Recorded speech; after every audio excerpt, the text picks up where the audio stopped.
Estábamos hablando, o venimos hablando mejor, de este señor Moisés, que tomó una decisión bien interesante en este capítulo 11 que estamos viendo.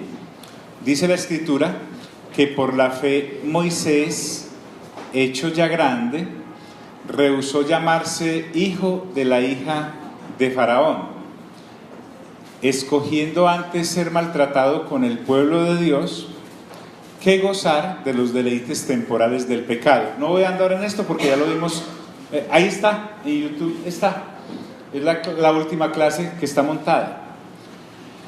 Que gozar de los deleites temporales del pecado, teniendo por mayores riquezas el vituperio de Cristo que los tesoros de los egipcios, porque tenía puesta la mirada en el galardón.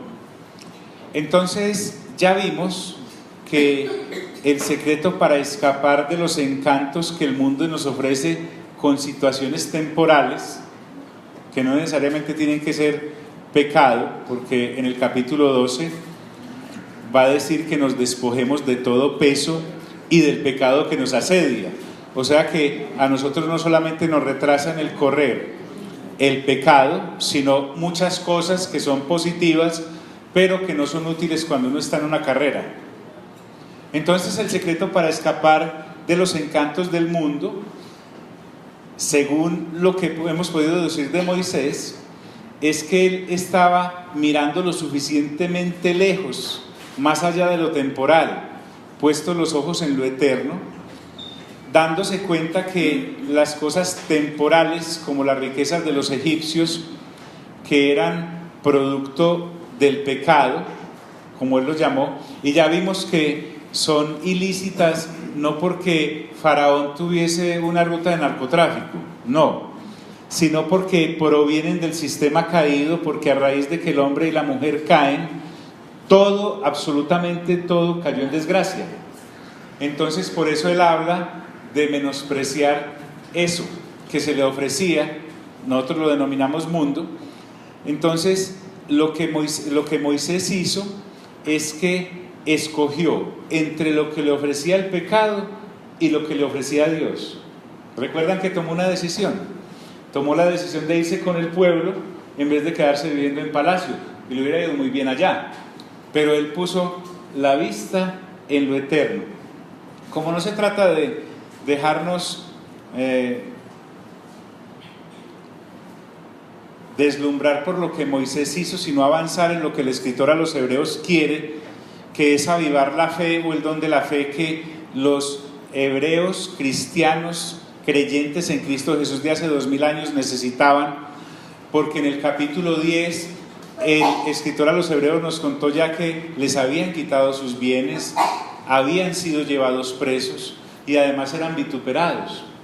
Entonces él, en vez, como vimos el viernes pasado en Pedro, en vez de ponerse a hacer oraciones por ellos para que les devolvieran los bienes o para que los dejaran de perseguir o para que salieran de la cárcel, este escritor a los hebreos también los fundamenta en lo eterno. Y este don de la fe a la cual se refiere, recuerden que iniciamos el capítulo 11 diciendo que es pues la fe la ¿qué? La certeza de lo que se espera, la convicción de lo que no se ve. Cuando uno está muy bombardeado por prédicas que hablan solo de añadiduras, uno entonces, si es empresario, le enseñan ese versículo que la fe es la certeza de lo que se espera, la convicción de lo que no se ve. Entonces usted se imagina la empresa que está fundando y la ve vendiendo no solamente una cajita de mangos, sino millones de cajas de mangos, que porque la fe es la certeza de lo que ¿qué? Ellos esperan la convicción de lo que no se ve. Es algo muy triste, muy rastrera la cosa, usar un elemento tan preciado como es la fe a la que se refiere todo el libro de Hebreos, y ahora la está rescatando el escritor, porque él quiere enseñarle a esta gente de hace 2000 años y a nosotros que la fe la debemos ejercer para esperar el retorno del Señor, porque la fe es la certeza de lo que ¿qué? La convicción de lo que no ¿qué? Esa es la fe a la cual quiere que echemos mano, porque puede que los bienes a ellos no se los devolvieran, estaban confiscados, o algunos de ellos no salieron de la cárcel, los podían matar ahí, o dejaran de perseguirlos y de hablar mal de ellos, inclusive sus propios familiares. Puede que eso no cambie, lo temporal puede cambiar o no, pero si hay algo que no cambia es lo eterno. Y la promesa de Dios en Cristo Jesús es que lo que Él vino a hacer hace 2000 años ya está concluido, pero en su retorno viene a hacer todas esas cositas que ahora estamos viendo, por ejemplo en la lectura juiciosa de Apocalipsis.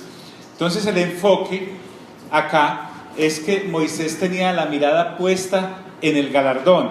El galardón para Moisés, aunque no estaba tan claro como para nosotros ahora, que ya sí tenemos toda la revelación, porque ya tenemos el Señor Jesús en la cruz, su sepultura, su resurrección, su ascensión, solo nos falta la promesa de su retorno, y si nos ha cumplido todo lo otro, irá a faltar en lo que nos ha dicho que al regresar cumplirá. Entonces poner la mirada en el galardón es eso, es escoger entre lo que la tierra caída ofrece frente a lo que ofrece Dios en el retorno del Señor Jesús. Pero como estamos hablando de fe y de esa fe por la cual los hombres y mujeres de Dios se mueven, sus hijos y sus hijas, acerca de este Moisés, dijo que por la fe dejó Egipto. Recuerden que ya estamos, a Moisés lo podemos mirar en básicamente 3 escenarios. Él vivió hasta los 120 años. Los primeros 40 años los vivió en el palacio de Faraón, ¿cierto? Ya vimos la historia, entonces lo tiraron en la canasta esta, no se hundió. La hermanita le dijo a la hija del Faraón que si le traía una señora para que se lo amamantara, y le hicieron el paquete chileno de que era la mamá, ¿cierto? Fue Jocabed la que lo alimentó. Después de que lo destetó, se los llevó, y aquí está, bien alimentadito y todo, y ya Moisés se queda viviendo bajo la égida de la hija del Faraón. Ahí pasaron 40 años. A los 40 años, él sale a dar una vuelta, ve como un egipcio está maltratando a un hebreo, mata al egipcio, lo esconde, y al otro día vuelve, o en los días siguientes vuelve, y encuentra a esos 2 hebreos discutiendo y peleando. Y les dicen, ¿por qué discuten? El agresor le dice, ¿qué? ¿Me vas a matar también como al egipcio que mataste la vez pasada? Cuando él siente que ha sido descubierto, porque es que ha matado a un egipcio, correcto, tiene que salir huyendo. Y entonces pasa 40 años lejos, allí se casa con una hija de Jetro. ¿Cómo se llama, señora? Séfora, ¿cierto? Sí, porque Débora es la profetisa. Muy bien, y tiene 2 hijos con ella. A los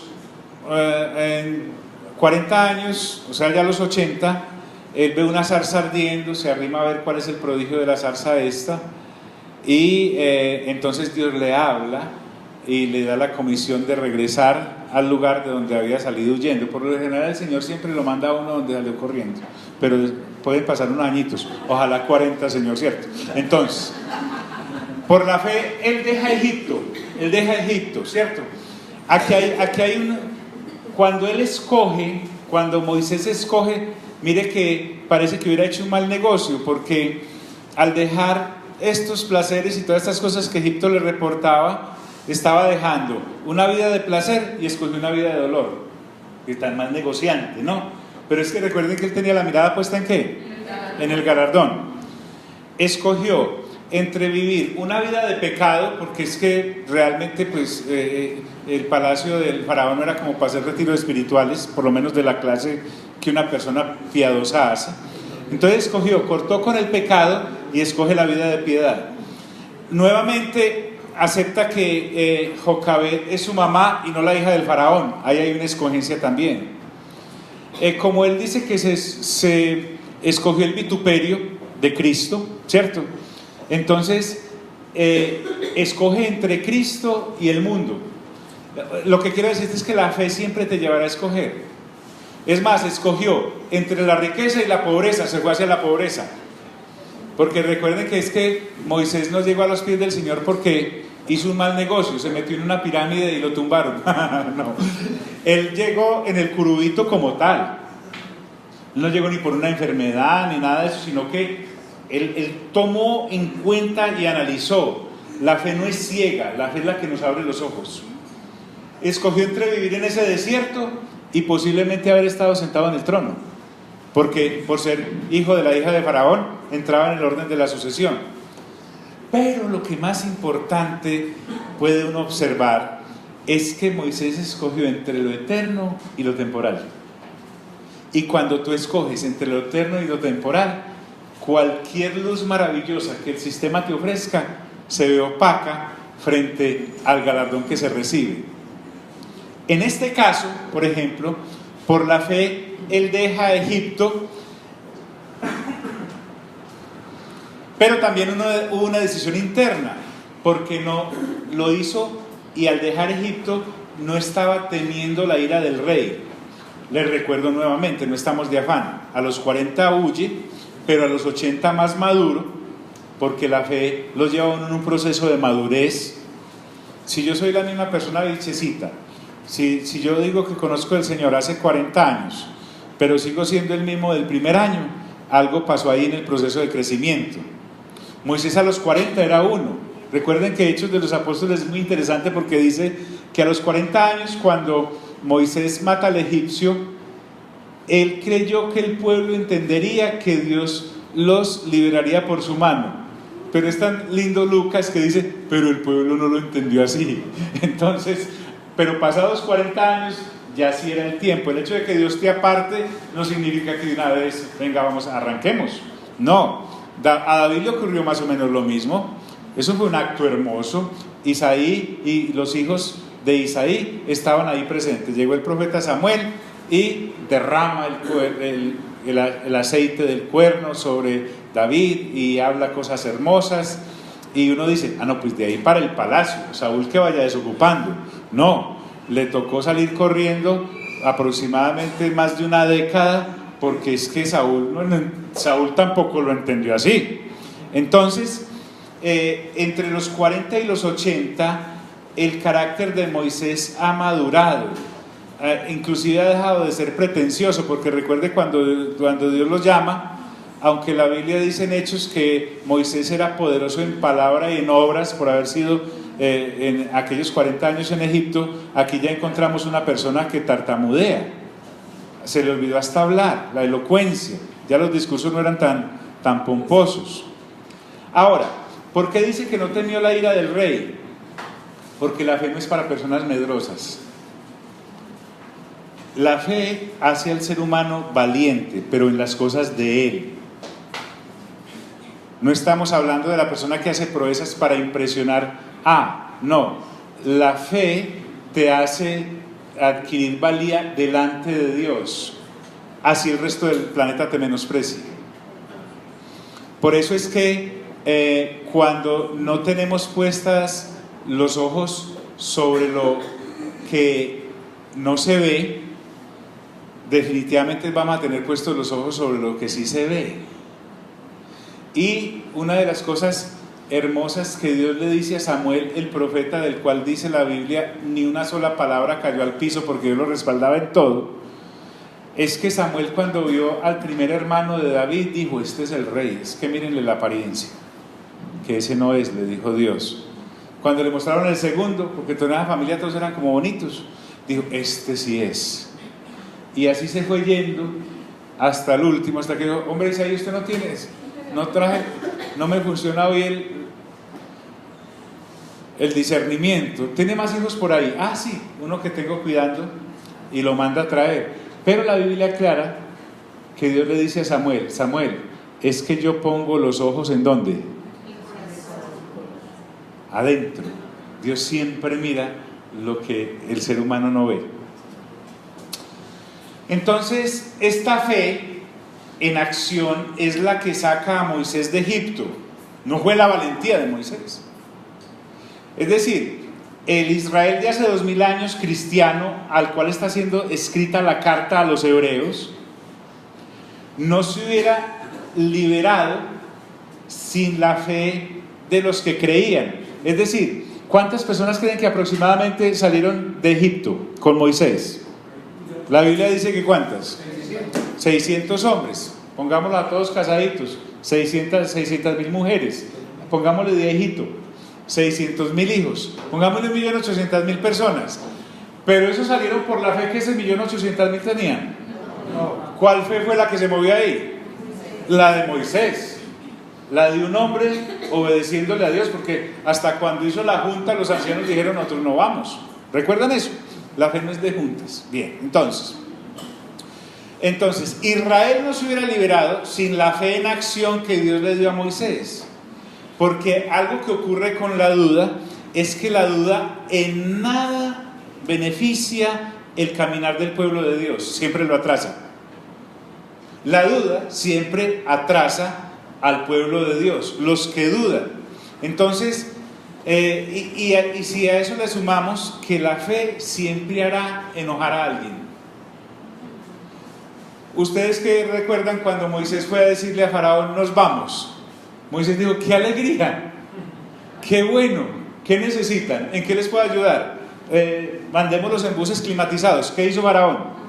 Se enojó. La fe en acción siempre hará enojar a alguien. La mejor o una de las señales externas de que usted es una persona que está actuando en fe es que alguien anda por ahí bravo y dándole.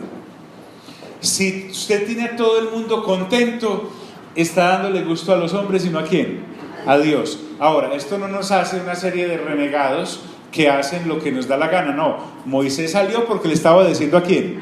A Dios. La fe es para obedecerle a Dios, no para hacer mis megalomanías. Entonces, no temiendo la ira del rey. Ahora, ¿por qué Moisés no le temía al rey? Es que no estamos hablando de cualquier rey, estamos hablando del faraón.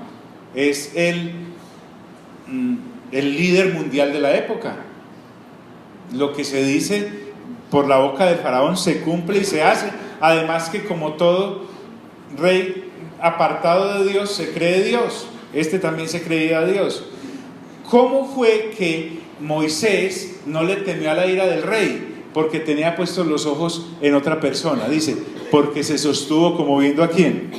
Al invisible. Nuevamente, ¿es pues la fe la certeza de lo que se espera, la convicción de lo que no se ve? Recuerden que por la fe entendemos que el universo fue hecho de lo que no se veía, ¿vale? No de lo que no existía, sino de lo que no se veía. La fe nos hace ver a Dios, ver a Dios. El Señor Jesús dijo: bienaventurados los que sin ver, ¿qué? Creen. Muy bien. Entonces, la fe cambian los actores, pero la fe es la misma. O sea, Dios no es que tenga una fe para Marco, otra para Octavio, otra para el tocayo, otra para Manuel en el fin. No. Recuerden que en Juan 3:34 dice que el Espíritu a nadie le ha sido dado por medida. A todos nos ha sido dada una medida de fe, pero es por la persona del Espíritu Santo, porque la fe es una manifestación del fruto del Espíritu Santo en nuestras vidas. Entonces, la fe ve lo invisible y además ve al invisible. Entonces, claro, no era que Moisés estuviera negando que el faraón estuviera bravo, no, pero él, por encima de ese enojo de ese ser humano llamado faraón, respetable como rey, estaba viendo ¿a quién? Al que había puesto a faraón ahí. Esa es la gran diferencia. Esa es la gran diferencia. En este caminar, el Señor Jesús dijo: no teman a los hombres que solo pueden matar el cuerpo, pero después ya no pueden hacer nada más. ¿Témanle a quién? A Dios. Básicamente lo que el Señor Jesús está diciendo. Entonces se sostuvo como viendo al invisible.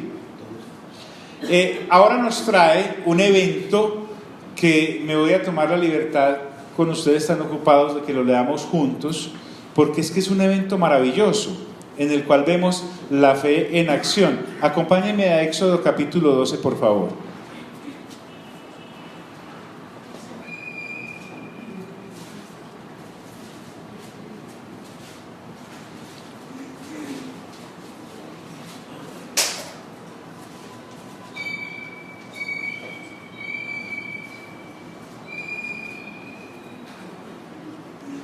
Cuando llegue, me dice por favor. Sí, cuando estén ahí.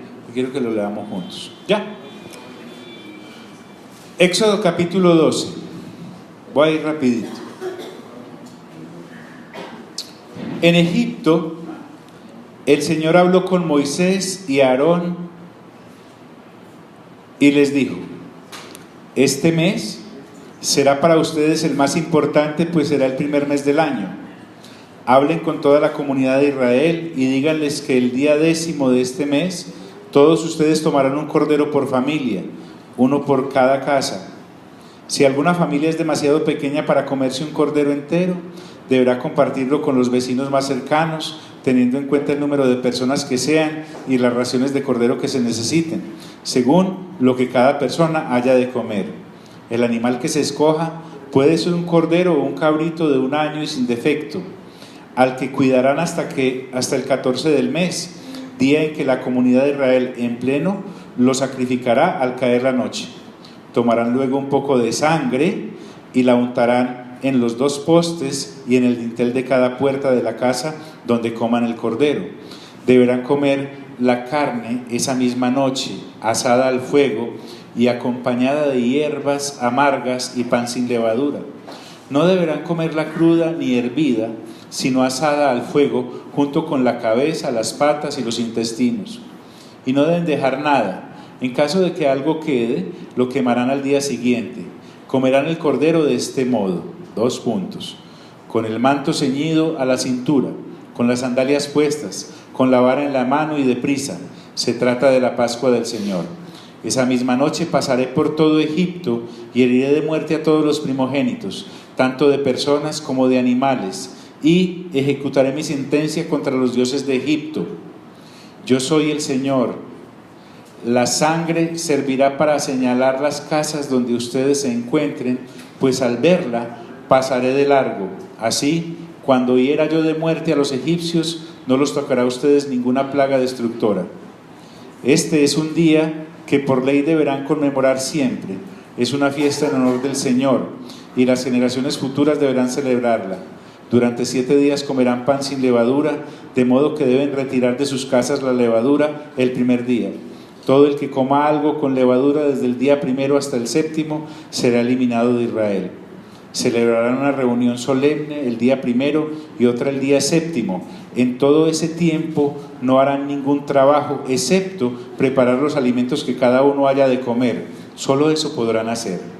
Celebrarán la fiesta de los panes sin levadura, porque fue ese día cuando los saqué de Egipto formados en escuadrones. Por ley, las generaciones futuras siempre deberán celebrar ese día. Comerán pan sin levadura desde la tarde del día 14 del mes 1 hasta la tarde del día 21 del mismo mes. Durante 7 días se abstendrán de tener levadura en sus casas. Todo el que coma algo con levadura, sea extranjero o israelita, será eliminado de la comunidad de Israel. No coman nada que tenga levadura. Donde quiera que vivan ustedes, comerán pan sin levadura.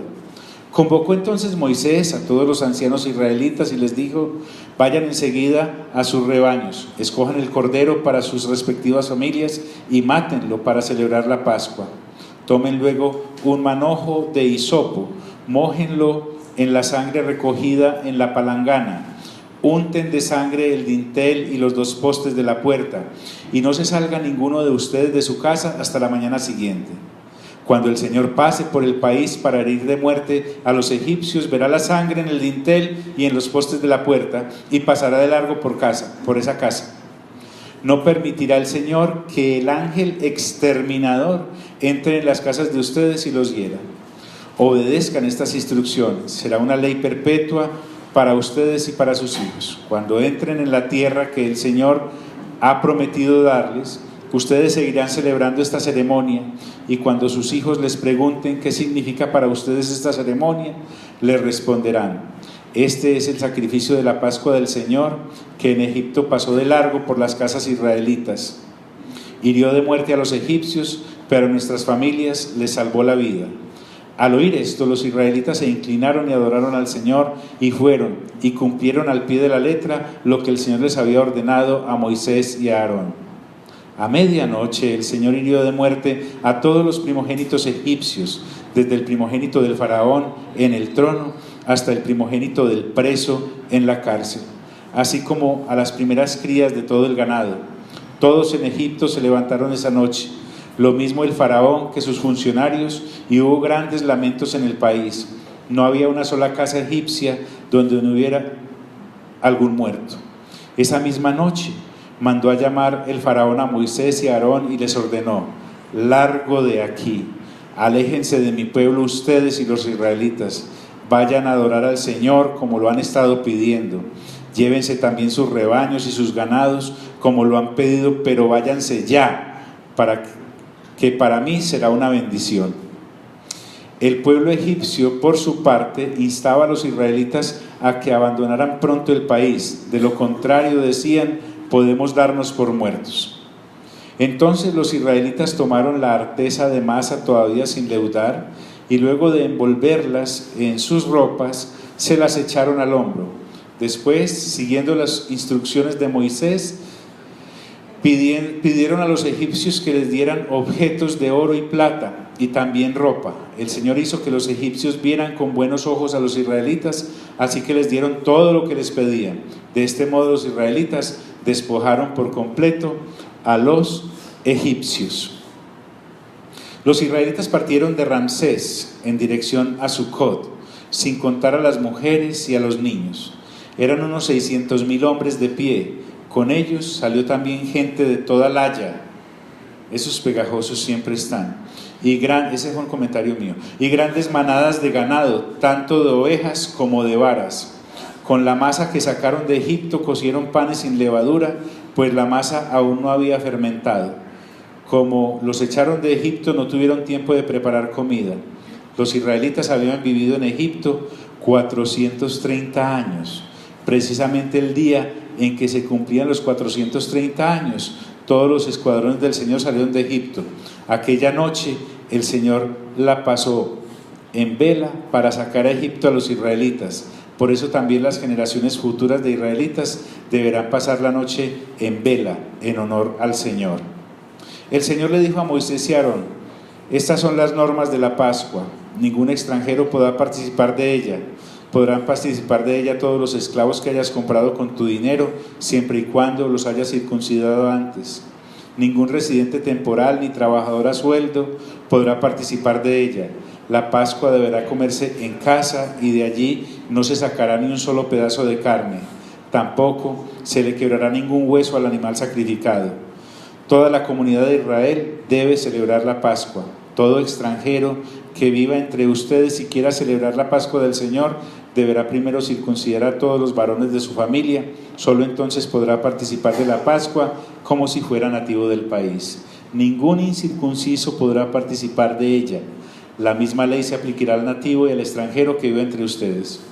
Todos los israelitas cumplieron al pie de la letra lo que el Señor les había ordenado a Moisés y a Aarón.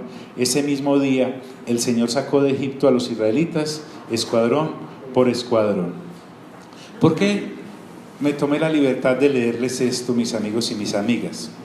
Porque con este capítulo podemos ilustrar el acto de obediencia de Moisés, guiado por la fe que en Dios tenía. Hacer todo eso que acabamos de enumerar no es vengámoslo haciendo, pero miren que a cada paso de obediencia que Moisés daba hay un respaldo en el cual Dios refrendaba esa orden que le había dado.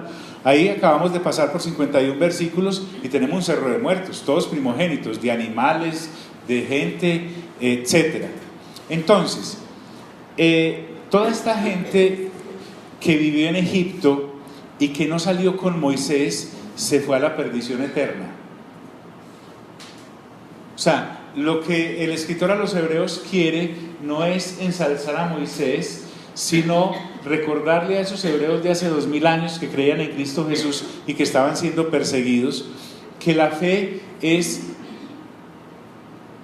una manifestación de Dios en favor de aquellos que quieren tener relación con Él.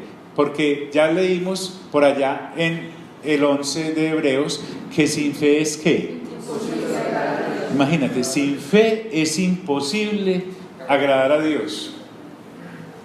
Sin esta clase de fe, ¿correcto? Entonces, miren que aquí vemos que todo lo que leímos si lo viste ahí, es una sombra de todo lo que en Jesús iba a hacer. No le debían quebrar un solo hueso al animalito, deberían derramar su sangre y pintar los postes y los postes y el dintel. Tenía que ser perfecto el cordero. Entonces ya vimos, como lo vemos en toda la lectura juiciosa del Nuevo Testamento, que el Antiguo Testamento es sombra de lo que había de venir. En Cristo encontramos la realidad. Miren que ese cordero que se ordenó sacrificar ahí es una sombra de Cristo mismo. No es Cristo, es una sombra del nuevo pacto. ¿Por qué? Porque en este caso la sangre no bastaba con derramarla, había que colocarla en los postes y en el dintel. La Escritura nos muestra acá un secreto lindo a voces entre los que hemos nacido de nuevo, y es que la sangre no basta con derramarla, sino que hay que aplicarla. O sea, la sangre, sí, el Señor Jesús en la cruz del Calvario murió solamente por los que creemos en Él, ¿cierto? No, ¿por quiénes murió? Por toda la humanidad. Pero ¿para quién sí se hace vigente su sangre? Para el que cree. Muere por todos, pero es vigente para el que la aplica. Si usted nota, allá en Colosenses capítulo 3, da a entender eso, que la sangre del Señor Jesucristo fue aplicada para librarnos de la ira de Dios. En fin, en todo caso, en la cruz se derrama la sangre, pero yo me apropio de ese acto de la cruz por la fe. El acto redentor que se hizo en la cruz hace 2000 años, para hablar de nosotros, o hacía unos cuantos meses o años para los de hace 2000 años, la sangre fue derramada literalmente en la cruz del Calvario, pero individualmente yo debo colocarla en los postes y en el dintel de mi corazón, entiéndase, mente. Vamos a empezar a manejar esto. Cada vez que la Escritura hable de corazón o de entrañas, piense en mente, correcto, porque realmente lo que Dios limpia es ¿qué? De culpa. Ya lo vimos en el capítulo 9, lo vimos en el capítulo 8, lo vimos en el capítulo 10. La sangre de los machos cabríos no limpiaba la culpa, era una limpieza exterior que no tenía ningún poder contra la misma naturaleza pecaminosa en la cual el ser humano había nacido por haber descendido del Adán caído. En todo caso, el Señor Jesús lo que quiere es que estos israelitas de hace 2000 años que habían creído en Él se apropiaran, porque cuando el escritor a los hebreos le cita, por la fe celebró la Pascua y la aspersión de la sangre, entonces ya vimos por qué los judíos deben celebrar la Pascua, etcétera, etcétera, pero también por qué la sangre debía ser colocada sobre los postes y los dinteles. El énfasis acá es la sangre. Sobre la sangre no vamos a hablar más acá, porque ya lo hicimos muy bien en el capítulo 10 y en el capítulo 9 y en el capítulo 8, y ya el escritor a los hebreos se deshizo en explicaciones sacándonos de la leche, porque recuerden que en el 5 y en el 6 de Hebreos le dijo a los hebreos de hace 2000 años, ustedes después de tanto tiempo ya deberían ser maestros, pero tienen necesidad otra vez de leche, no les puedo dar alimento sólido, dice el apóstol Pablo a los de Corinto en 1 Corintios capítulo 2 y 3. Entonces él quiere sacarlos al alimento sólido, y ahora les está mostrando por revelación que esta fe de la que está hablando acá es alimento sólido. ¿Por qué? Porque la necesitan para poder perseverar en aquello que han creído, porque si no, entonces han creído en vano. La tentación de estos hebreos de hace 2000 años era que como el templo todavía no había sido destruido y los sacerdotes seguían sacrificando allá, y resulta que la fe es la certeza de lo que ¿qué? La convicción de lo que ¿qué? La convicción de lo que espera. Después la fe es la certeza de lo que espera, la convicción de lo que no ¿qué? Mientras que en el templo todo se veía, en el templo todo se palpaba, mientras que este caminar del nuevo pacto es por fe. Entonces solo por fe yo me puedo apropiar de lo que el Señor Jesús hizo en la cruz. Para nosotros es más poderoso todavía, porque han pasado 2000 años. Estos por lo menos de hace 2000 años estaban ahí cerquita, podían consultar en los periódicos de la biblioteca. Pero a nosotros si nos toca es por mismísima fe. ¿Estuvimos allá hace 2000 años? No. pero para nosotros la fe es el vehículo por el cual nos hemos apropiado de eso que el Señor Jesús realizó allí como Cordero de Dios. Bien, ahí no, ¿viste? Nos mezclamos un poquito los gentiles otra vez con ellos, pero esto es para ellos. Por la fe celebró la Pascua y la aspersión de la sangre. Y miren lo evidente acá, para que el que destruía a los primogénitos, vimos que es un ángel exterminador, no los tocase a ellos. Preguntado, ¿usted cree que si algún egipcio hubiera dicho, estos hebreos, ¿qué estarán haciendo? Porque estarán, y le contaban, no, es que va a venir muerte, va a matar a los primogénitos de los ganados y de todo ser humano que no esté detrás de este símbolo de la sangre que estamos colocando en los postes y en los dinteles? Si algún egipcio de esos hubiera dicho, venga, me deja entrar, ¿usted qué cree? ¿Qué cree? Se salva. ¿Por qué? Porque estaba protegido por el pacto que el Señor había hecho con él. No sé si alguno lo habrá hecho, allá nos daremos cuenta, ya veremos algún tipo de gorro raro, en fin. En todo caso es el que destruía a los primogénitos no los tocase. Entonces miren que la sangre, el significado de lo que el escritor a los hebreos quiere darle a los creyentes es, no basta con que crean en el sacrificio que el Señor hizo en la cruz, derramando su sangre, porque esa es la luz de lo que era sombra allá en Éxodo capítulo 12. Hay que aplicarla, y esa aplicación allá la hacían con una especie de sí, con lo que uno pinta bueno, un hisopo, pero el hisopo de ustedes se llama la fe, correcto. El hisopo de ustedes se llama la fe, porque por la fe se aplican la sangre, esta aspersión.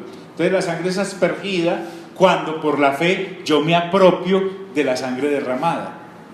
Pero recuerden que el escritor a los hebreos no quiere quedarse en Moisés. Es muy difícil dejar a Moisés. Miren qué cosa tan tremendo. Por la fe pasaron ¿qué? El mar rojo como por tierra seca. Vayamos allá a Éxodo 14. Es muy bueno recordar estos pasajes. Todo lo del nuevo está fundamentado en el antiguo. Éxodo 14, ¿ya están ahí? Miren lo que dice.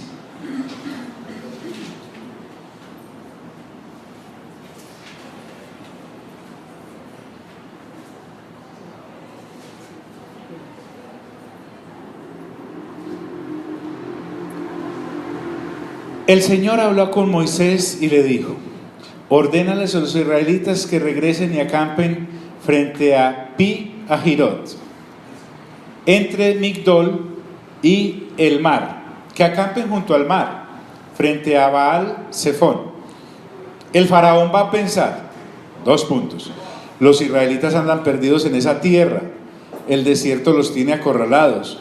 Yo por mi parte, miren, Dios no solamente le da la fe a uno para orar en ella, sino que hace enojar al otro. Es el mismo. Miren ustedes, yo, está hablando Dios, por mi parte endureceré el corazón del faraón para que él los persiga. Dios no es mansalvero, él siempre le cuenta a uno lo que va a hacer, así sea a grandes rasgos. O sea, aquí no podemos tener a un Moisés diciendo, ay, ¿por qué me está persiguiendo el faraón? Porque Dios ahí mismo le diría, no le dije pues, ¿cierto? Voy a cubrirles de gloria a costa del faraón y de todo su ejército. Allá en Romanos capítulo 9, 10 y 11, recuerden que nos cuenta por qué Dios endureció el corazón de faraón, porque Dios es el que lo hace. Y los egipcios sabrán que yo soy el Señor. Así lo hicieron los israelitas, y cuando el rey de Egipto se enteró de que el pueblo se había escapado, tanto él como sus funcionarios cambiaron de parecer en cuanto a los israelitas y dijeron, ¿pero qué hemos hecho? ¿Cómo pudimos dejar que se fueran los israelitas y abandonaran su trabajo? Al momento ordenó el faraón que le prepararan su carro, y echando mano de su ejército se llevó consigo 600 de los mejores carros y todos los demás carros de Egipto, cada uno de ellos bajo el mando de un oficial. Perdón, ¿eso se le ocurrió a faraón? Preguntados, ¿eso se le ocurrió a faraón? ¿Aló? No, ¿quién fue el que se lo hizo ocurrir? Dios, porque necesita cubrirse de gloria. Y dice: el Señor endureció el corazón del faraón, rey de Egipto, para que saliera en persecución de los israelitas, los cuales marchaban con aire triunfal. Todo el ejército del faraón, caballos, carros, jinetes y tropas de Egipto, salió tras los israelitas y les dio alcance cuando estos acampaban junto al mar, cerca de Pi Hahirot y frente a Baal Zephón. El faraón iba acercándose. Cuando los israelitas se fijaron y vieron a los egipcios pisándole los talones, sintieron mucho ¿qué? Y clamaron al Señor. Entonces le reclamaron a Moisés. Observe pues que no fue la fe de los israelitas la que sacó a los israelitas, fue la fe de Moisés, que estaba bien afianzado con Dios, porque esto se devuelve.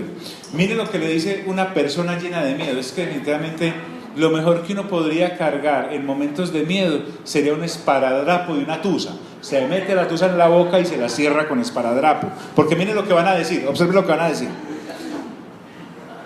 ¿Acaso no había sepulcros en Egipto que nos sacaste de allá para morir en el desierto? ¿Qué has hecho con nosotros? ¿Para qué nos sacaste de Egipto? Ya en Egipto te decíamos: déjanos en paz, preferimos servir a los egipcios. Mejor nos hubiera sido servir a los egipcios que morir en el desierto. Es que es más fácil ser esclavo que libre. No tengan miedo, este está lleno de fe. Le respondió Moisés: mantengan sus posiciones, que hoy mismo serán testigos de la salvación que el Señor realizará en favor de ustedes. A esos egipcios que hoy ven, jamás volverán a verlos. Si usted nota, es la misma respuesta que Abraham le da a los criados cuando va a sacrificar a Isaac. Le dice: quédense acá, el muchacho y yo subiremos, adoraremos y ¿qué? Y volveremos. O sea, la situación es que este Moisés tiene los ojos puestos en Dios, como Abraham los tenía puestos en Dios, por un artículo llamado ¿qué? Fe. Ustedes quédense quietos, que el Señor presentará batalla por ustedes. Pero el Señor le dijo a Moisés: ¿por qué clamas a mí? Ordena a los israelitas que se pongan en marcha. Hay un momento en que hay que dejar de orar, si no vuelve cansón orando, hay que actuar. Y tú levanta tu vara, extiende tu brazo sobre el mar y divide las aguas para que los israelitas la crucen sobre terreno seco. Yo voy a endurecer el corazón de los egipcios para que los persigan. Voy a cubrirme de gloria a costa del faraón y de su ejército y de sus carros y jinetes. Ahora, ¿recuerdan por qué Dios está tan bravo con esta gente? Recuerde que Dios tiene un problema con los dioses de los egipcios. Recuerda: voy a destruir sus dioses. Por estar adorando esas cosas es que los voy a sacar de ahí. Cuando Dios va a entrar a los israelitas a la tierra de Canaán, les dice que a todos esos heveos, jebuseos, amorreos, los va a echar de ahí por andar adorando ídolos. Les dio un tiempo para que se arrepintieran de eso, pero no, los va... En fin, pero no estoy predicando. Entonces dice, versículo 19: entonces el ángel de Dios que marchaba al frente del ejército israelita, ¿el qué? Muy bien. Se dio vuelta y fue a situarse detrás de este. Lo mismo sucedió, un ejército de cobardes era lo que iba ahí, gente chillando toda. Lo mismo sucedió con la columna de nube, que dejó su puesto de vanguardia y se desplazó hacia la retaguardia, quedando entre los egipcios y los israelitas. Durante toda la noche la nube fue oscuridad para unos y luz para otros, así que en toda esa noche no pudieron acercarse los unos a los otros. Moisés extendió su brazo sobre el mar, y toda la noche el Señor envió sobre el mar un recio viento del este que lo hizo retroceder, convirtiéndolo en tierra seca. Las aguas del mar se dividieron y los israelitas lo cruzaron sobre tierra seca. El mar era para ellos una muralla de agua a la derecha y otra a la izquierda. Los egipcios los persiguieron. Todos los caballos y carros de Faraón y todos sus jinetes entraron en el mar tras ellos. Cuando ya estaban por amanecer, el Señor miró al ejército egipcio desde la columna de fuego y de nube y sembró la confusión entre ellos. Hizo que las ruedas de sus carros se atascaran, de modo que se les hacía muy difícil avanzar. Entonces exclamaron los egipcios: alejémonos de los israelitas, pues el Señor está peleando por ellos y contra nosotros. Eso fue el último que dije. Entonces el Señor le dijo a Moisés: extiende tu brazo sobre el mar, para que las aguas se vuelvan contra los egipcios y contra sus carros y jinetes. Moisés extendió su brazo sobre el mar y al despuntar el alba, el agua volvió a su estado normal. Los egipcios en su ida se toparon con el mar y así el Señor los hundió en el fondo del mar. Al recobrar las aguas su estado normal, se tragaron a todos los carros, qué desperdicio de carros, y jinetes del faraón y a todo el ejército que había entrado en el mar para perseguir a los israelitas. Ninguno de ellos quedó con vida. Los israelitas, sin embargo, cruzaron el mar sobre la tierra seca, pues para ellos el mar formó una muralla de agua a la derecha y otra a la izquierda. En ese día el Señor salvó a Israel del poder de Egipto. Los israelitas vieron los cadáveres de los egipcios tendidos a la orilla del mar, y al ver los israelitas el gran poder que el Señor había desplegado en contra de los egipcios, temieron al Señor y creyeron en él y en su siervo Moisés. Entonces, lo que quiere resaltar acá el escritor a los hebreos es que ellos cruzaron porque Dios se los ordenó, no fue porque a Moisés se le antojó. Esa es la gran diferencia entre la fe presuntuosa que enseñamos desde los púlpitos, haciéndole creer a la gente que sus planes son los de Dios, y nos olvidamos de enseñarles que los planes de ellos deben ser los que Dios tenga, no los que ellos inventen. ¿Sí me hago entender, amigos? O sea, para yo hacer planes míos, vuelvo al punto: vaya a la Librería Nacional, compre un libro de Kiyosaki, hábleme de otro generador de pensamiento positivo y de éxito, Wayne W. Dyer, vaya, léase ese y arranque. Pero para hacer las cosas de Dios, haga lo que Dios le mandó a hacer, no lo que usted inventó, porque Dios solo va a respaldar lo que Él mandó a hacer. En fin, pero eso no es nuestro énfasis hoy.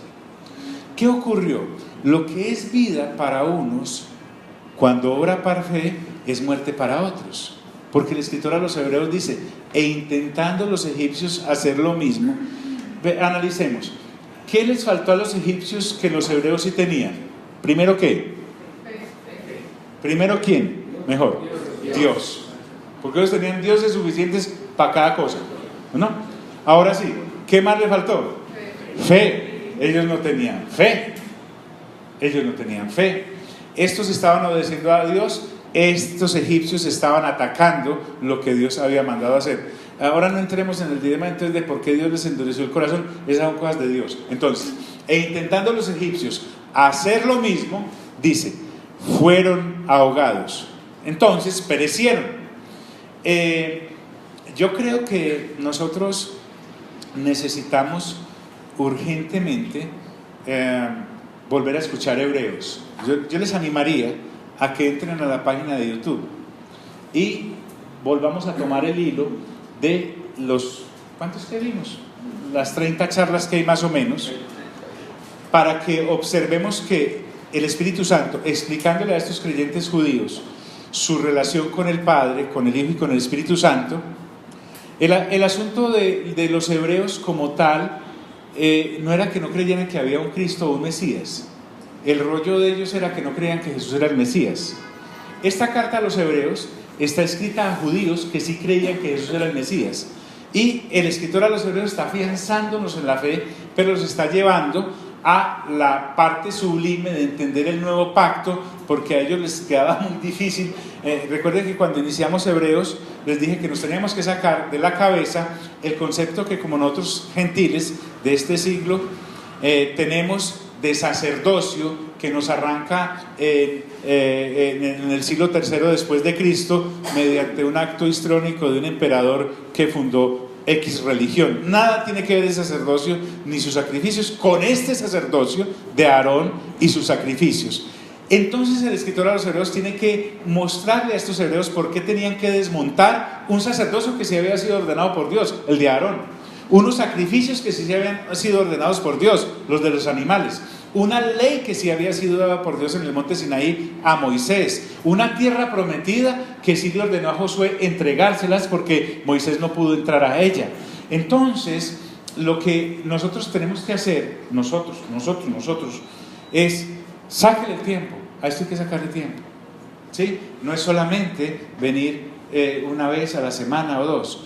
Y van a ver cómo desglosamos, porque necesitamos estar enteramente preparados. Miren, ¿qué tal, mis amigos y mis amigas, si Dios nos pone en las manos un israelita para evangelizar, un hebreo, y nosotros podamos tener de parte de Dios en nuestro interior ríos de agua viva como la carta de Hebreos, para poderle entregar a Él el nuevo pacto, que a propósito, el antiguo pacto y el nuevo pacto, los destinatarios iniciales, ¿quiénes fueron?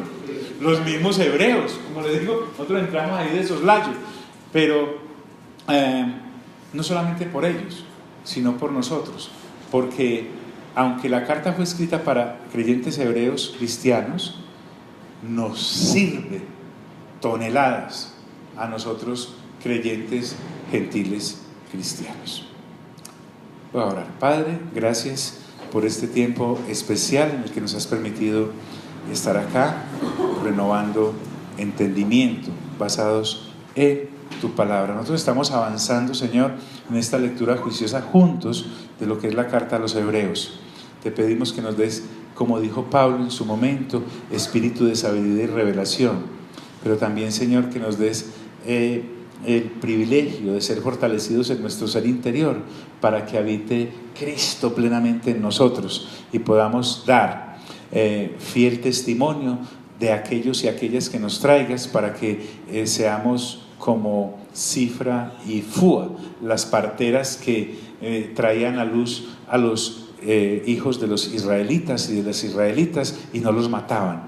Que nosotros les demos verdadera vida a aquellos que les hablemos de ti, que no los metamos en normas y en mandamientos de hombres, sino en la revelación de tu palabra y en tu reino. Y para eso necesitamos estar enteramente preparados a través de esto que estamos haciendo. Salimos de este lugar, mas no de tu presencia. Amén, amén y amén. Dios nos bendiga a todos.